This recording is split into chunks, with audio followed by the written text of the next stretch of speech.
Hello everyone. Before we start, don't forget to like, subscribe, and leave a comment with where you from and what time it is. That way, YouTube will keep pulling you stories like this. Now, let the shadows take over.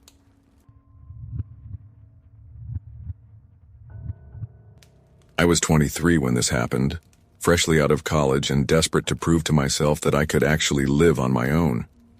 I had landed a junior design job in Denver, and while the excitement of a new city was real, the crushing reality of how expensive it was to survive here came fast. Rent was astronomical compared to my little hometown in Kansas, and I knew if I wanted to make it, I'd need a roommate. Craigslist was the only option I could afford, even though my mom warned me again and again that nothing good ever comes from Craigslist. She told me stories of scams, horror stories of robberies, even people disappearing. I laughed it off, thinking she was just paranoid. I told myself it was just an online bulletin board. Nothing more sinister than that. The ad I found was bare bones. 2-bedroom apartment. Rent was cheap. No parties. Must be tidy. Pay rent on time. That was all it said, along with 2 blurry pictures of a kitchen and a small living room. The carpet looked gray, the walls beige. Nothing warm or inviting. Just basic. But what caught my attention wasn't the space. It was the rent. Dirt cheap. Less than half what others were asking in that part of the city. It didn't feel real. But broke people don't get picky, and I figured if I didn't at least check it out, someone else would grab it before I had the chance. The guy's name was Colton.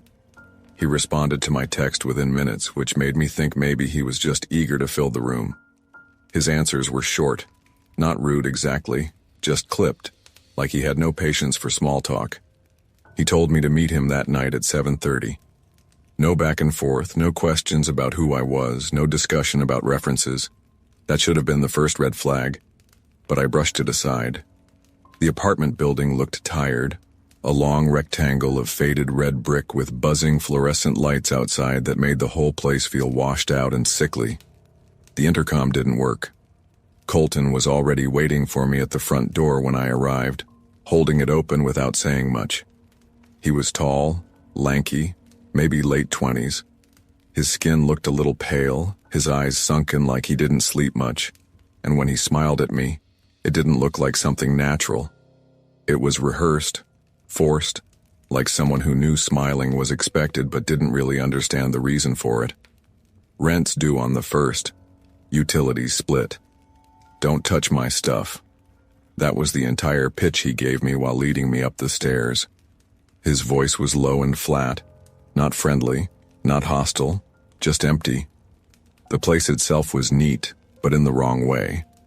There were no personal touches, no signs of life, no family photos, no books, no posters, no trinkets from trips, just bare furniture, walls painted that dull beige and a smell I couldn't place. Not bad, but sterile, like cleaning chemicals. His bedroom door caught my attention almost immediately. Unlike mine, which was just a regular wooden door, Colton's had a padlock, not on the inside, on the outside. A thick metal padlock fixed to a hasp screwed directly into the doorframe.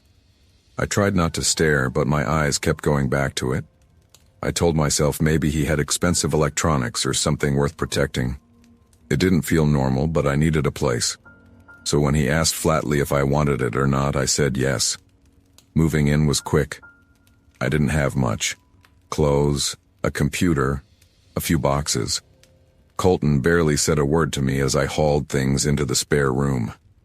He spent most of the time in his locked bedroom with the door shut, and I figured maybe I'd lucked out with a quiet, invisible roommate. I thought it would be perfect. For the first week, everything seemed fine. We rarely saw each other. I worked days, he supposedly worked nights as a security guard. Sometimes I'd hear him come in around dawn, moving quietly through the kitchen before disappearing into his room. But by the second week, small things began to gnaw at me. I'd come home from work and notice my door cracked open even though I always locked it. Once I found my laptop closed on the desk when I distinctly remembered leaving it open. My dresser drawers looked slightly out of place. Clothes shifted around like someone had rifled through them. I told myself it was my imagination, but the pit in my stomach grew every time it happened. Then came the noises. At night, while I sat at my desk working, I'd hear footsteps in the hallway, not just walking to and from his room. Pacing. Slow, steady footsteps going back and forth, stopping, then continuing again. It went on for so long one night that I finally yanked my door open to catch him. But the hallway was empty. Colton's padlocked door sat at the end, closed tight. The footsteps had stopped instantly, like whoever was there knew I was about to look. The next morning, I asked him casually if he'd been up late. He didn't even glance at me. I was at work, he said flatly, pouring himself coffee before heading back to his room. The pacing got worse. Some nights I swore I heard him stop right outside my door, breathing softly like he was listening. Other times, I'd wake up at 3 or 4 in the morning and hear faint whispers through the wall. At first I thought he was on the phone, but then I realized there was no second voice. Colton was carrying both sides of a conversation. His normal voice low and gravelly, then another, higher-pitched, mocking, almost childlike. They would argue, whisper, laugh, and sometimes go silent for minutes before starting again. One night lying in bed, I froze when I heard my name. Clear as day. He said my name in the middle of one of those one-sided conversations. He said it 3 times, each time in a slightly different tone, like he was testing how it sounded. My blood ran cold. That night I pushed my desk chair under the door handle and sat awake until dawn. The next morning he confronted me. It was the first time he'd spoken more than a sentence to me since I moved in. I was in the kitchen making coffee when he walked in. His eyes were bloodshot, his jaw tight. He slammed his mug down on the counter hard enough to make me flinch and said, "You shouldn't go through my things." I blinked, startled. Don't lie. He cut me off, his voice sharp, his hands gripping the counter until his knuckles turned white. "If you touch my room again, you'll regret it." I hadn't touched his room. I hadn't even tried. But the way he said it, the way his eyes bore into mine, I couldn't argue. I grabbed my bag and left for work without another word. That night was the breaking point. It was just after 3 a.m. when I woke up to a scraping sound. My heart pounded as I realized it was coming from my door. The chair I had shoved under the handle was being pushed aside, slow and steady. The sound of wood dragging across the floor filled my room until, finally, the door creaked open. Colton stood in the doorway. He wasn't holding a knife. That would have almost made sense. Instead, he was holding my journal, the one I kept locked in my desk drawer with a small key. He had broken it open. "You write lies," he whispered, shaking slightly, his eyes glinting in the dark. "You write lies about me." My chest tightened. I hadn't written about him at all, just normal journal entries. But the way he said it, it was like he had been searching for something specific, combing through every page for a secret. He stepped closer, holding the journal up like evidence. His breathing was heavy, erratic. "Do you know what happens to liars?" he asked. His voice wasn't his own anymore. It was higher, mocking, playful in a sickening way. I couldn't move, I couldn't breathe. Then, without warning, he dropped the journal onto my chest. He leaned down so close I could feel his breath on my ear and whispered, "I know how to make you stop lying." He straightened up, walked out, and slammed his door shut, locking the padlock from the inside. I didn't waste a second. I grabbed my backpack, shoved what little I could into it, and ran barefoot out of the apartment. I didn't even bother to close the door behind me. I got into my car, shaking so hard I could barely put the key in the ignition, and drove until the sun came up. 2 weeks later, Colton's name was all over the news.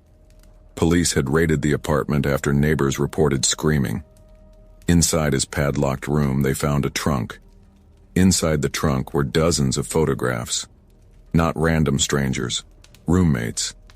Each photo had their eyes cut out.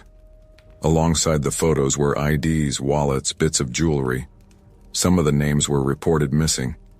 Some had never been identified. I'll never know if my picture was already in that trunk. I'll never know if Colton had taken one of me while I slept, waiting to finish what he had started. But I do know this. If I hadn't left that night, I wouldn't be here to tell you this story. Craigslist might be cheap, but the price you pay isn't always money. Sometimes it's your life.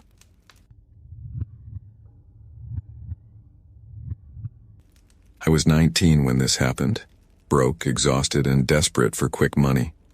I had just dropped out of community college in Fort Collins, Colorado, and was working part-time at a coffee shop that barely covered my gas. Rent was late. My phone was about to get shut off, and my mom had already made it clear she wasn't going to bail me out anymore. I remember scrolling Craigslist late one night, half asleep and half panicked, just looking for anything. I saw everything from people selling broken washing machines to weird casual encounters posts, but then one ad stuck out. It was under gigs, and it said in all caps, "Child care needed, cash paid nightly, no experience necessary." Below it were 3 words that made my stomach flip. Discretion required. I should have known right then to close my laptop and forget about it, but I didn't. The ad had a phone number, so I texted it, and within minutes I got a reply. A man named Robert said he needed someone to watch his son overnight for 3 nights. Pay was $300 cash per night, handed to me up front. He said he lived about 20 minutes outside of town, in a house near the woods. The directions were vague, but when I asked if I needed references or to meet the kid first, he just wrote, "No, just show up on time. Be at the house by 6 p.m. I almost didn't take it, but $300 for sitting around while a kid slept? That was nearly my rent. I told myself I was just being paranoid. People post weird stuff online all the time. The house was on the edge of the forest, down a long dirt road with no streetlights. It looked normal enough at first. 2 stories, white siding, a wraparound porch. But it felt forgotten. The lawn was overgrown, the shutters crooked, and the paint peeled in long strips. The porch light buzzed dimly when I walked up. The man who answered the door was tall, maybe in his 40s, wearing a button-down shirt that looked 1 size too big. His hair was thinning, his eyes bloodshot, and his smile felt forced, like it didn't reach his face. "You must be Claire," he said, like he already knew me. He didn't shake my hand, just opened the door wider. The inside of the house was strange. It wasn't messy, but it wasn't lived in either.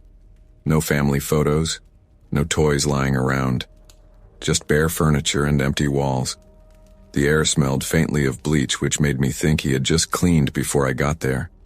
He showed me to the living room, and that's when I saw the boy. He couldn't have been more than 8. Pale skin, dark circles under his eyes, sitting silently on the couch staring at the floor. He didn't look up when I came in, didn't speak, didn't smile, just sat there with his hands folded in his lap. Robert put a hand on the boy's shoulder.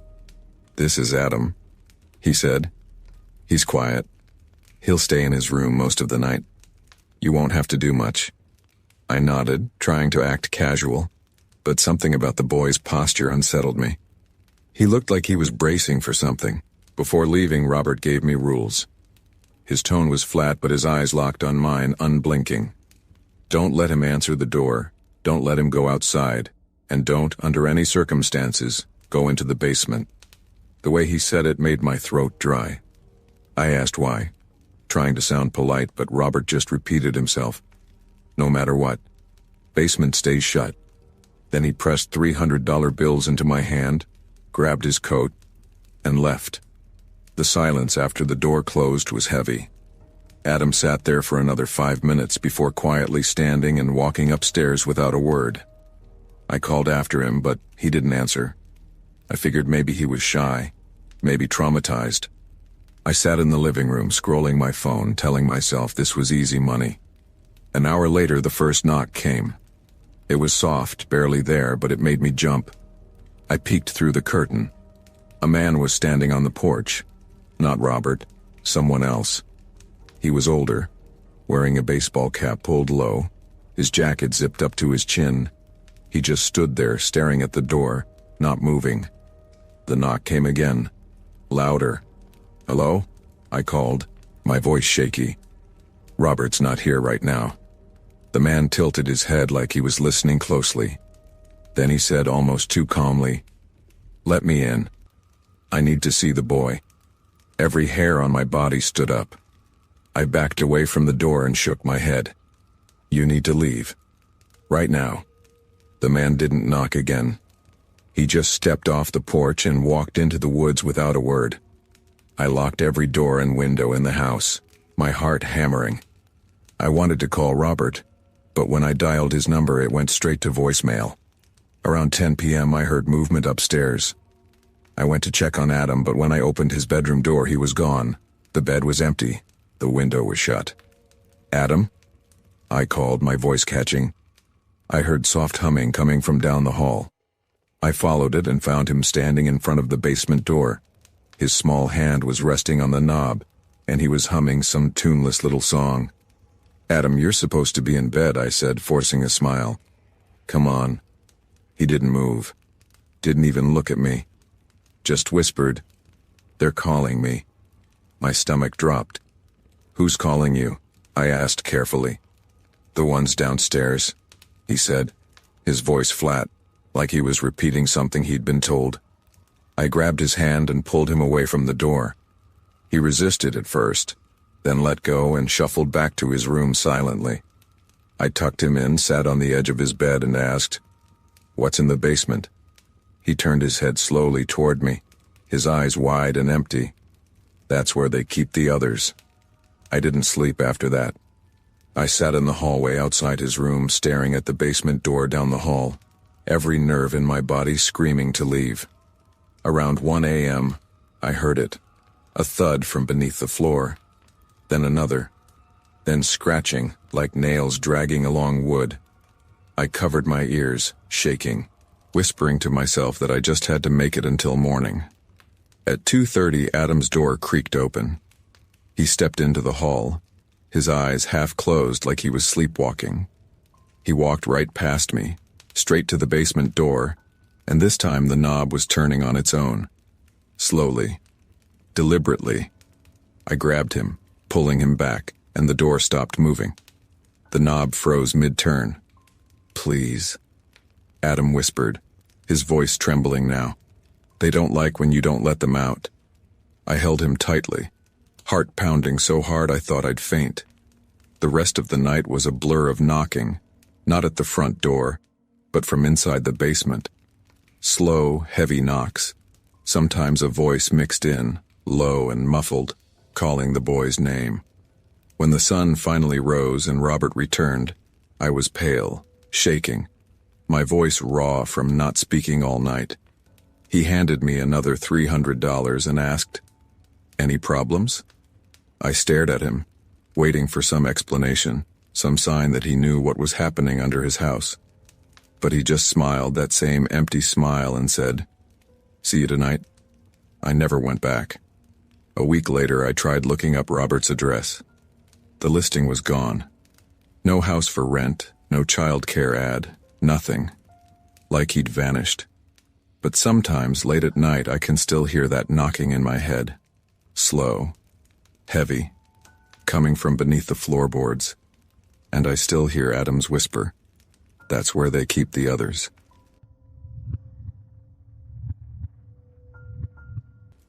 Most people say nothing in life is free, but back then my girlfriend Jenna and I were desperate enough to believe otherwise.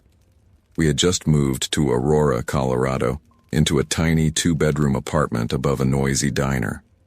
Rent ate up nearly all our paychecks, and after covering utilities and groceries, we barely had enough left for the basics. Our apartment was practically empty. We had a mattress on the floor, a thrift store dining table with mismatched chairs, and that was it. Every night we sat on the carpet to watch Netflix on my laptop. So when Jenna found a Craigslist listing for a free couch, we thought it was a blessing. The ad was simple. "Free couch, must pick up today." No description, no details, just one blurry photo of a dark-colored sofa sitting in a dimly lit room. It looked big and kind of old, but solid. The kind of couch you could sink into. The address was listed as being only 15 minutes away. I didn't think twice about it. Free was free. We borrowed my buddy's truck and drove out that evening. The address took us to a rundown neighborhood on the edge of town, where half the houses had boarded up windows and overgrown lawns. The house with the couch was no different. The siding was cracked, the porch sagging. There were no cars in the driveway, no lights on inside. For a second, I thought maybe the place was abandoned. I knocked on the door anyway. At first, nothing. Then, after a long minute, the door opened a crack. A man in his 50s peered out. His eyes were bloodshot, his hair greasy, and he looked like he hadn't slept in days. He didn't open the door all the way, just enough to point a finger toward the inside. "Couch is in there. Take it if you want." Thanks," I said. "Do you need help moving it?" He shook his head, hard. "Just take it. Don't ask questions." Then he shut the door in our faces. Jenna and I exchanged a look, but we were already here, and the couch looked even better in person. Dark brown, heavy, soft cushions. It had a few stains, but nothing a blanket wouldn't cover. We hauled it out the door ourselves, loaded it into the truck, and drove it home. We felt lucky, like we'd just beaten the system. That night, we sat on the couch for the first time, watching a movie. It was the first time our apartment felt like a home instead of a hollow box. I remember thinking, this is it. Things are finally turning around for us. But by the end of the week, I wished we had left that couch rotting in that stranger's house. It started small. A smell. At first just faint, like mildew or old fabric. We figured it was just from being in storage and sprayed some Febreze on it. But no matter what we did, the smell came back. Stronger. It wasn't just mildew. It was sour like copper. Like blood. Then Jenna noticed the carvings. On the underside of the armrest, barely visible unless you crouched down, were initials. Dozens of them. Letters scratched deep into the wood. Some had dates next to them. I laughed it off at first, saying maybe it was just from years of kids messing around. But the more we looked, the stranger it got. Some of the letters were carved in neat rows, like a tally system, and a few of the dates were only a year or two old. One night, while we were sitting on it, Jenna stiffened. "Did you feel that?" she asked. "Feel what?" She shifted uncomfortably. Like the cushions moved, like something underneath. I pressed my hand into the seat.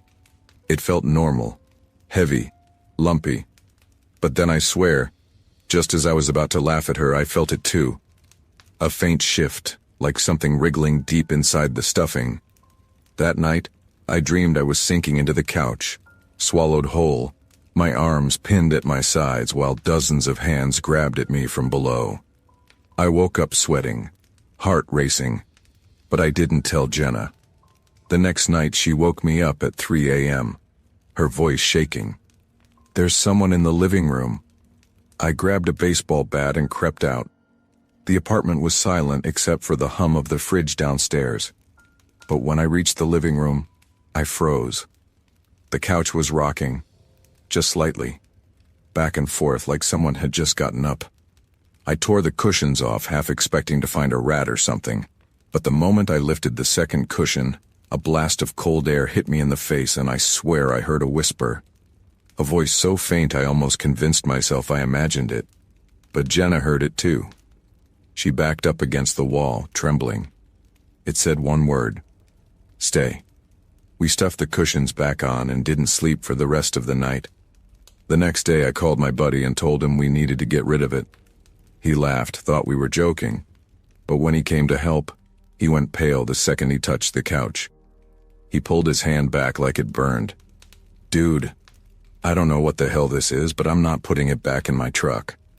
He left without another word. That night, Jenna and I tried to sleep in the bedroom, door locked. But around 2 a.m. the sound started. A wet, dragging noise from the living room, like something heavy shifting across the floor. Then faintly the sound of voices. Not one, but many. Men, women, children, all whispering at once. I pressed my ear to the wall, heart pounding, and realized it wasn't coming from the room itself. It was coming from inside the couch. Jenna begged me to get rid of it. I agreed. But when I went to drag it out the door the next morning, I stopped cold. Underneath the couch, scratched deep into the wood of the frame, was a full sentence. "We never left." I dropped it and stumbled back. That night I barely closed my eyes before Jenna shook me awake again. She was crying, pointing toward the living room. The couch was glowing, a faint, sickly light seeping through the seams of the cushions. And then the screaming started. Not loud, but muffled, like dozens of voices crying out from deep underground. I swear the whole apartment shook. I don't remember grabbing Jenna. I don't remember running barefoot down the stairwell. All I remember is standing in the parking lot at 4 a.m, clutching her while we watched through the window. The couch was still glowing, still shaking. The next day we left the apartment completely. We broke our lease, took the financial hit, and moved back in with Jenna's parents. We never went back for the couch. We never even went back for our clothes. A month later, Jenna showed me an article she found online. It was about that neighborhood where we picked up the couch. Apparently, the man who gave it to us had been questioned in connection to multiple disappearances. Police never found enough to charge him. But neighbors said people went into his house and never came out. The article had one last detail that made my blood run cold. It mentioned how investigators believed he had a method of disposing bodies that was never discovered. They suspected he hid them somewhere inside the house itself. But I know better. He didn't leave them in the house. He left them in the couch.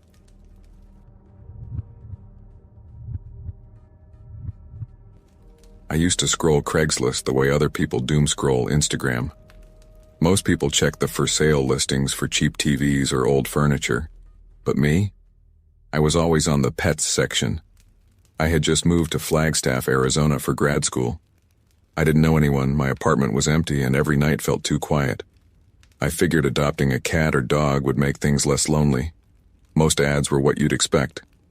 Rehoming puppy, small fee, need shots. Or free kittens, pick up today. But every once in a while there would be strange ones. An ad for a turtle that hates men, a parrot that screams the names of strangers, and one that I'll never forget. Special adoption. No fee. Just someone responsible must not own mirrors. Contact Randall. The photo attached wasn't even of an animal. It was blurry, like a figure crouched in a cage. Too small to be an adult, too long-limbed to be a child. My first thought was that it was some scam or joke, but the ad didn't come down. It stayed there for 3 straight days. Finally, my curiosity won. I emailed. Randall replied within the hour. Yes, still available. Serious inquiries only. If you agree to the rules, it's yours. That phrasing stuck with me. It's yours. Like it wasn't a pet, but a possession. Still, I wrote back. We exchanged maybe 6 emails total. His answers were clipped, businesslike, and every message ended with the same reminder. No mirrors. He gave me an address on the outskirts of town, a dirt road off Route 89, miles past where the streetlights ended. By the time I drove out there, the sun was bleeding out behind the mountains, leaving everything in this strange, bruised twilight. My phone lost service halfway. Randall's house was a 1-story ranch with peeling paint and a chain-link fence that sagged in the middle. The porch light was burned out. The only glow came from a single yellow bulb in the back, barely cutting through the dark. When I knocked, the door opened before I finished. Randall stood there, thin, gray-haired, eyes sunk deep into his face. He didn't smile, didn't even say hello. He just asked, "You bring mirrors?" I shook my head, laughing nervously. "No." "Why?" He didn't answer. He stepped aside, letting me in. The inside of the house smelled like vinegar and mold. The walls were bare. Windows covered in heavy black fabric, duct-taped at the edges. The air was thick, stale. I noticed bowls of salt in every corner of every room. some overturned, some fresh. He led me down a hallway, his steps quick and jittery like he wanted me in and out. We stopped at a locked door at the end. Randall pulled out a ring of keys, his hands trembling so badly it took him 2 tries to open it. When he pushed it open, the smell hit me first. Metallic, like rust, mixed with something sour. Inside was a cage. Not a dog crate, not a kennel. A full iron cage bolted to the floor. And inside it was him. At first glance, I thought it was a boy. Maybe 8 years old. But the longer I stared, the less sense he made. His arms were too long, his joints bent slightly wrong. His head tilted in jerks like a bird watching prey. His eyes, impossibly black, no whites at all, locked on mine the second I stepped in. "He doesn't have a name," Randall muttered. His voice cracked like he hadn't used it in days. "Don't give him one. Don't feed him after midnight. Don't bring mirrors. Ever." I opened my mouth to ask 100 questions, but Randall shoved a folder into my hands. Papers, warnings, a feeding chart. "You'll see. Just don't make my mistakes." And before I could object, he unlocked the cage. The thing stepped out slow, crawling on all fours before rising upright. Its movement was wrong, like bones grinding. It never looked at Randall. Only me. I didn't remember agreeing. I didn't remember saying yes. But somehow, an hour later, I was driving home with him sitting silently in the back seat, strapped in like a child. For the first 3 days, he didn't move much. He sat on the couch, knees tucked to his chest, staring at the blank TV. He didn't eat when I gave him food, only sipped water. Sometimes I caught him staring at reflections, my phone screen, the dark glass of the microwave. I remembered Randall's warning and quickly covered everything shiny with towels or tape. Then things escalated. At night, I'd wake up to whispering. Not soft, not incoherent. It was my voice, repeating things I'd said that day. Whole conversations I'd had on the phone. Except sometimes he twisted the words, made them cruel. Once, I heard him whisper in my exact tone, "Why do you think you deserve to live here? Why do you think you're safe?" Another night, I opened my bedroom door and found him standing in the hallway, staring at my doorframe. When I asked what he was doing, he smiled. First time I'd seen his teeth. Too many. Way too many. He said in a sing-song voice, "Measuring." Then he walked away. I thought about calling Randall, demanding answers. But when I opened the folder he'd given me, most of the pages were unreadable, stained, torn, some written in what looked like frantic handwriting. The only legible part said the same things again and again. No mirrors. No reflections. It wants itself. The breaking point came 2 weeks in. I had left a spoon on the counter, polished from the dishwasher. He saw it before I did. I walked in just in time to see him lean over it, his black eyes locking onto the warped reflection. But the reflection wasn't him. It was me. Not normal me. My reflection was grinning, blood trickling down my mouth, eyes hollow. The thing in the spoon reached out toward him, even though I wasn't moving. He shrieked, a sound so shrill my ears rang for hours, and smashed the spoon to pieces against the tile. That night, I woke to him sitting on my chest, his face inches from mine. His mouth opened wider than a jaw should go, revealing that same black void I'd seen in the reflection. I couldn't move, couldn't scream. He leaned closer, the void swallowing the air, until I swore I heard voices inside it. Screaming, begging voices, like dozens of people trapped in a well. Then, just as suddenly, he climbed off, crawled back to the couch, and sat in silence until dawn. I packed a bag the next morning ready to dump him back on Randall's porch. But when I drove out there, the house was gone. Not burned, not abandoned. Gone. Just an empty patch of dirt, like nothing had ever been built there. I drove home shaking. He was waiting for me in the doorway, smiling with those too many teeth. I don't know how long I've lasted since then. Days blur together. I don't let him near anything reflective. I duct taped every window, smashed my phone, got rid of my TV. Still, at night, I hear the whispers. And sometimes, when I catch my reflection in the water faucet or the black of my laptop screen, I see it smiling at me.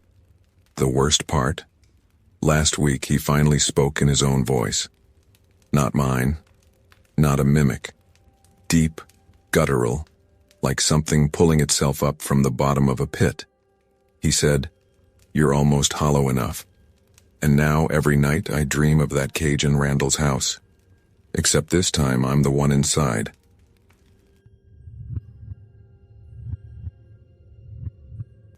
Back in 2019, I was in a bad place. I'd just been laid off from a marketing internship in Phoenix, and the bills were piling up faster than I could even open the envelopes. Rent was due, my car needed repairs, and my fridge had nothing but condiments and a half-empty jug of milk. I remember sitting on the torn couch in my one-bedroom apartment, scrolling Craigslist like a lifeline.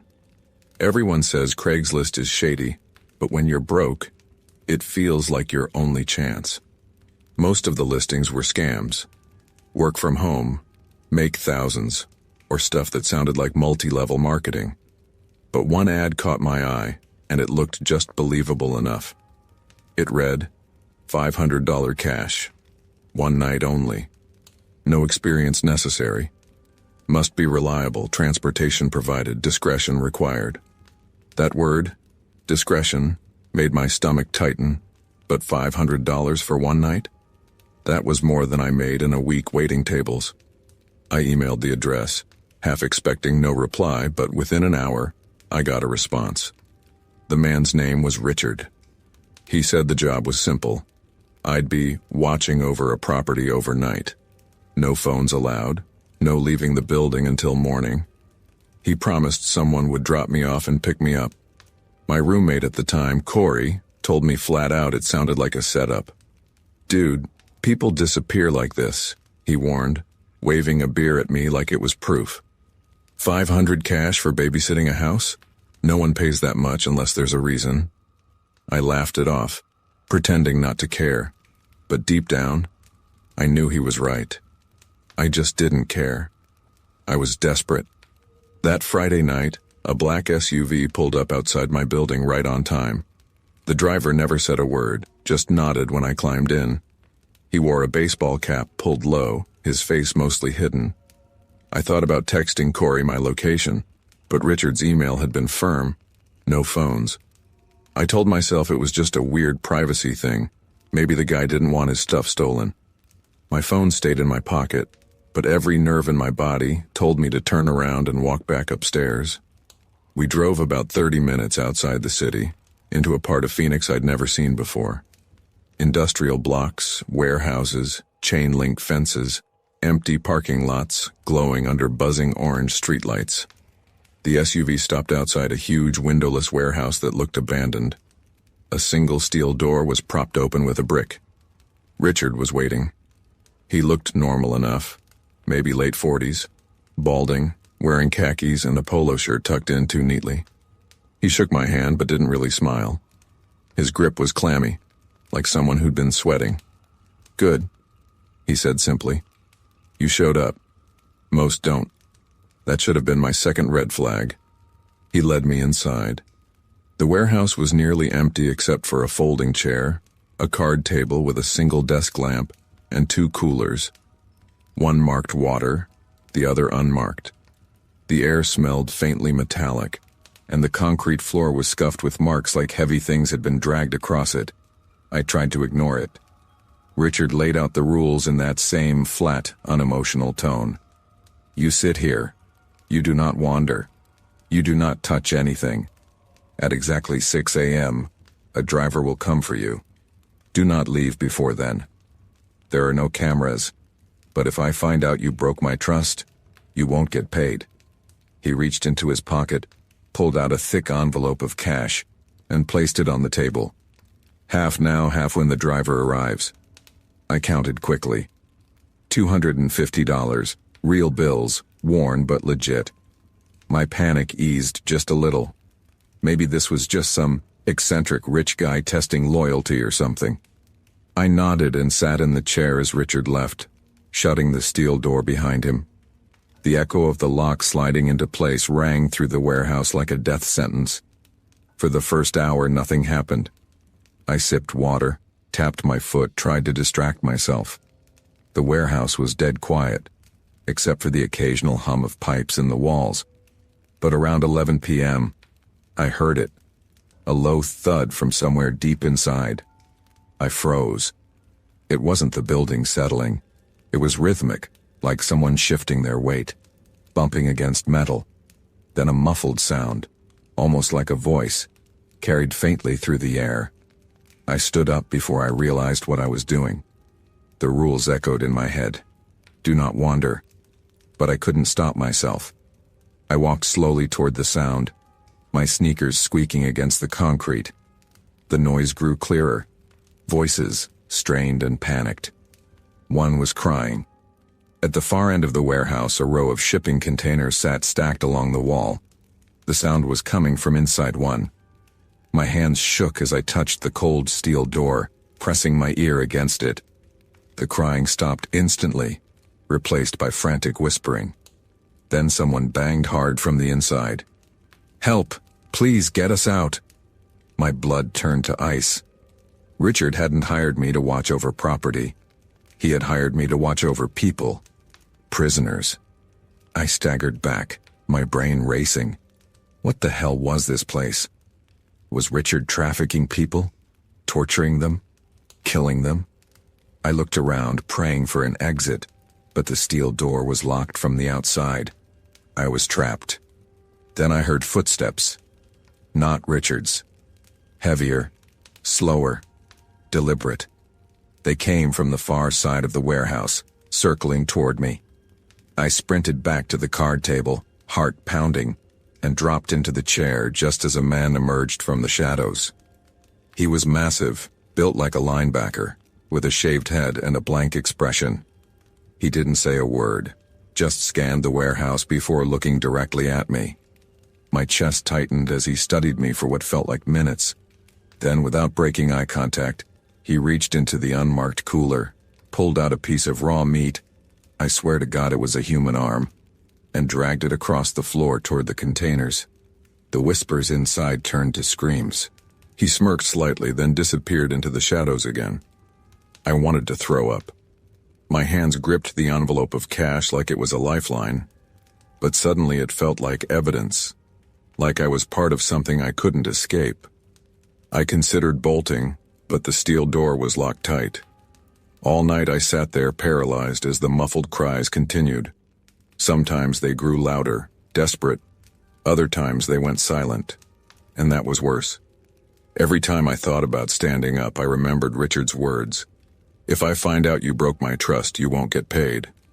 The way he'd said it, calm, matter of fact, it didn't mean I'd lose the money. It meant I'd lose my life. At 5:55 a.m., headlights swept across the cracks in the steel door.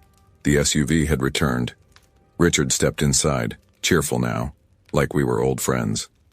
"You did good," he said, patting my shoulder. "Most can't handle it. You'll get the rest of your pay." He handed me another envelope, thicker this time, before leading me out. The morning sun hit me like a spotlight as I climbed into the SUV. My chest ached with guilt. I wanted to scream, to tell someone about the containers, about the voices, but the driver's eyes in the rearview mirror silenced me. Cold, dead eyes that warned me without a word. If I talked, I was next. When I got back to my apartment, Corey was waiting. He saw my face and didn't even need to ask. "What the hell did you get yourself into?" I shoved both envelopes of cash into his hands, trembling. "If anything happens to me, you burn this money. Don't spend it. Burn it." 2 days later, I checked Craigslist again. The ad was back up. Same wording, same promise, different email. And that was when it hit me. I hadn't been hired to protect a warehouse. I'd been tested. Richard didn't need someone to guard his property. He needed someone willing to sit there and do nothing while people screamed for help. Someone who wouldn't intervene. Someone complicit. And I had passed.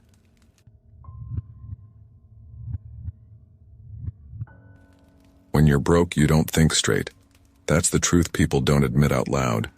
You convince yourself that shady shortcuts are just opportunities. I was 19, a sophomore at Oregon State, working part-time at a sandwich shop and still drowning in debt. Rent, books, food, it all stacked up. My roommates had parents wiring them money every month.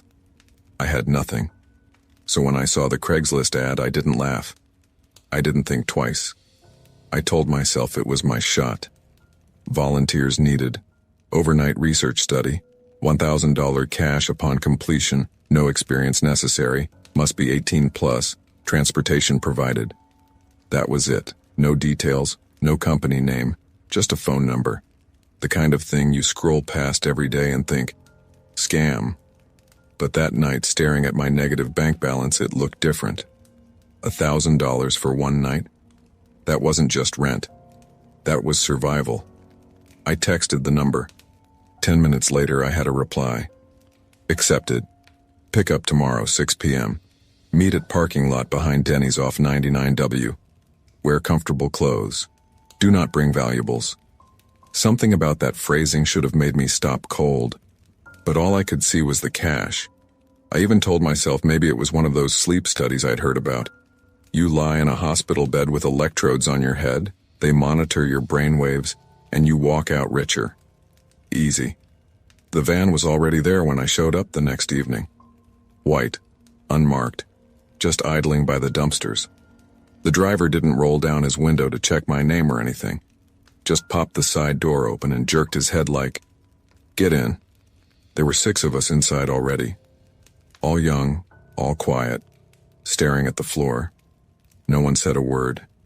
The air reeked of disinfectant and something metallic, like old blood.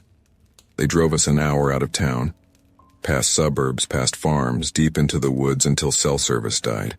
Finally, we pulled up to what looked like an old medical building. No signs, just concrete walls, blacked-out windows, and floodlights buzzing overhead.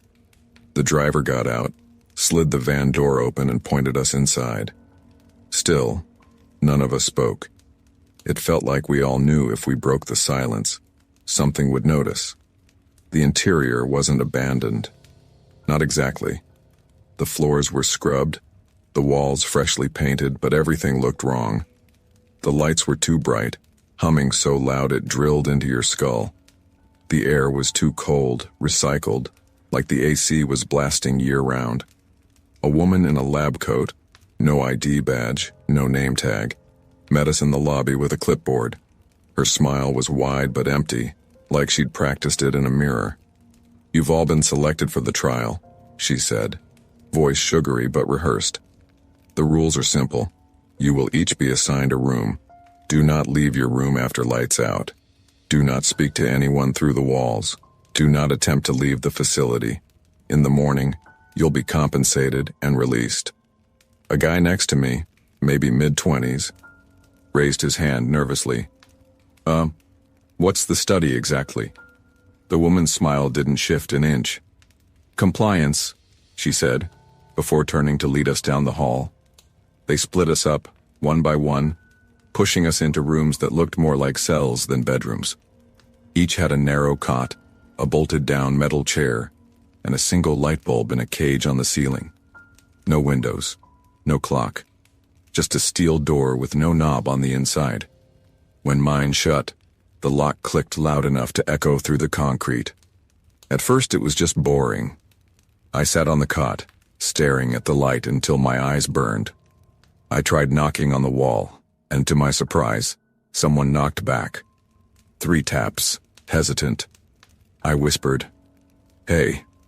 But before the person could answer, a speaker crackled from the ceiling and a voice, flat and cold, said, "Do not speak."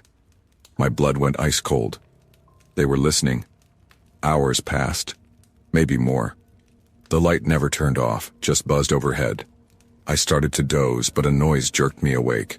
Metal scraping, faint at first, then sharper. I pressed my ear to the wall and froze. It was a scream. Muffled, strangled, like someone 2 rooms down was being smothered. Then silence. Then the sound of something heavy being dragged across the floor. My stomach dropped. This wasn't research. This was something else. At what must have been midnight, the lights flickered. For the first time, the bulb above me went dark, plunging the room into black. I held my breath. Seconds later, I heard footsteps in the hallway. Slow, deliberate. They stopped outside my door. Metal scraped against metal. Someone whispered my name. Not shouted, whispered, like they were inside my skull. I didn't answer. I couldn't. The lock rattled once, then stilled. Eventually, the footsteps moved on. When the light buzzed back on, I saw something tucked under my chair. A photograph, glossy, like it had been printed minutes ago. My stomach knotted when I flipped it over.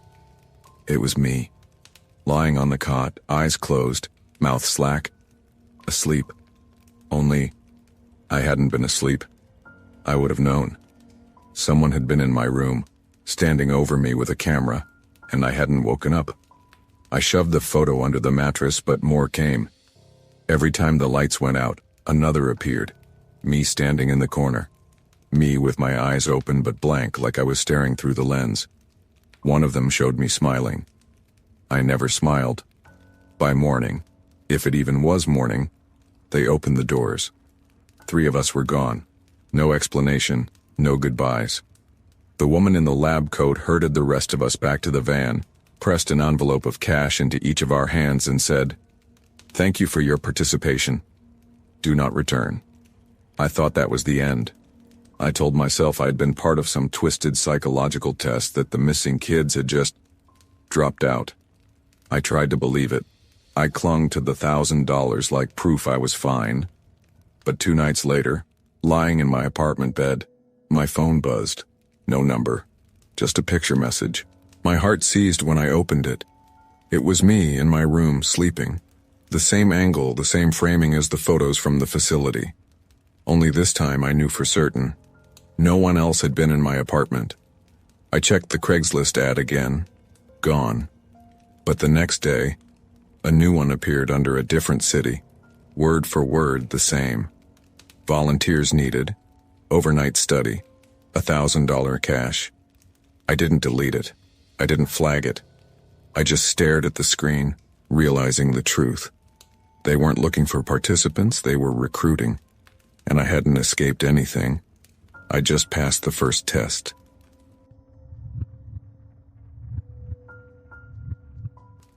I never thought I would end up the kind of guy who read Craigslist missed connections. That part of the site always seemed pathetic to me, like a digital graveyard of imagined romances.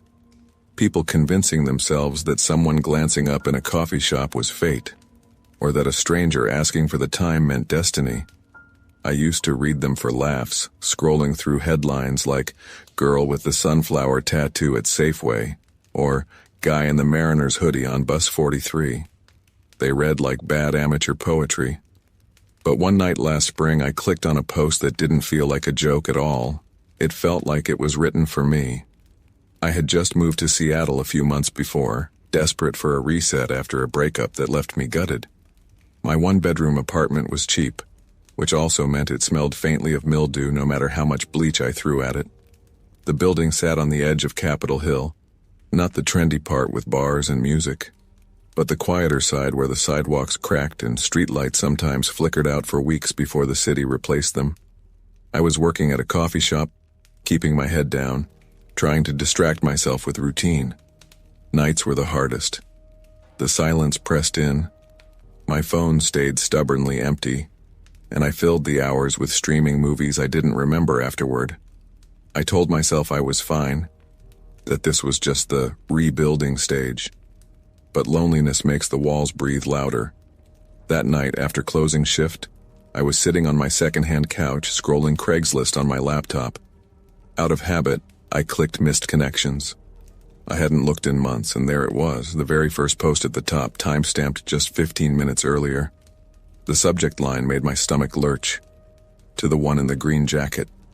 I froze. I was wearing my green jacket that day. In fact, I'd worn it walking home from work a couple hours earlier. I clicked.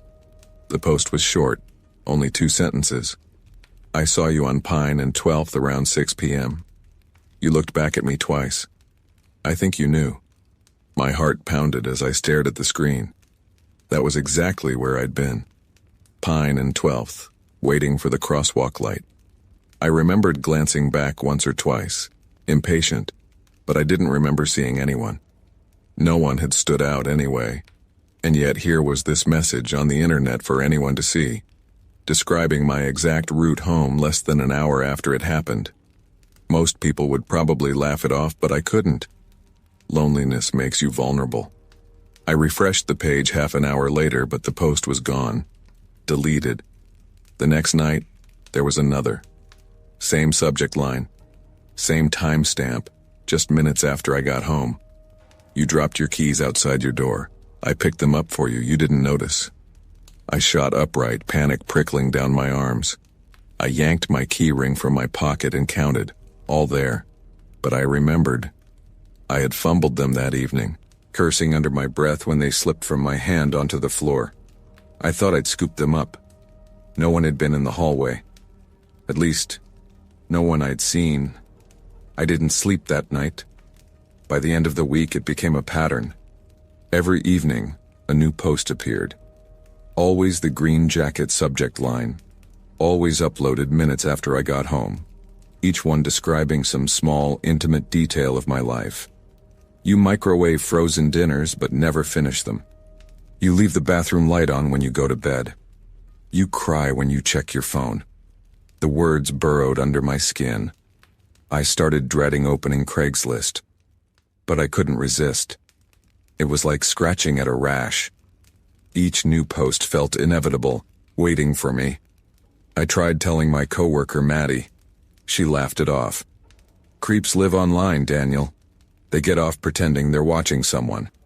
Ignore it. But Maddie didn't live in my apartment. Maddie didn't wake up at 3 a.m. convinced someone was standing outside the window. The following week, the posts changed. They didn't just describe what I had done. They started telling me what I would do. You'll make tea after reading this. You'll add honey, not sugar. You'll stand at the window while you drink it. I told myself it was coincidence. But 20 minutes later, there I was, tea in hand, honey dissolving into steam, staring out the window. I hadn't planned it. I'd just done it. My stomach sank as I realized I was being pulled like a puppet. The commands grew bolder. You'll sit on the floor tonight. You'll hum while brushing your teeth. You'll keep the blinds open. I resisted at first. I tried. But resisting felt like forcing myself to walk against a current, like something invisible was tugging my limbs. Eventually, I stopped fighting. It was easier to obey. Then the words started using my name, not my Craigslist handle, not anything public. My real name. Daniel. Don't look under the bed. I hadn't thought of looking under the bed. But after reading that, I couldn't stop thinking about it. At 3 in the morning, I lay stiff in bed, heart hammering, staring at the dark slit of space beneath the frame, certain something shifted there. The next day, I packed a bag and went to Maddie's. She rolled her eyes but let me crash on her couch. You're spiraling, she said. You're letting some troll in your head. She poured me a glass of wine, and for a moment I almost believed her, until I checked Craigslist again. The newest post read, You're safe at Maddie's for now, but she doesn't believe you. Tomorrow you'll go home. You belong where I can see you. My blood turned to ice. I didn't tell her. I couldn't. The following evening I was unlocking my own apartment door again, the silence pressing against me. I told myself I had to face it.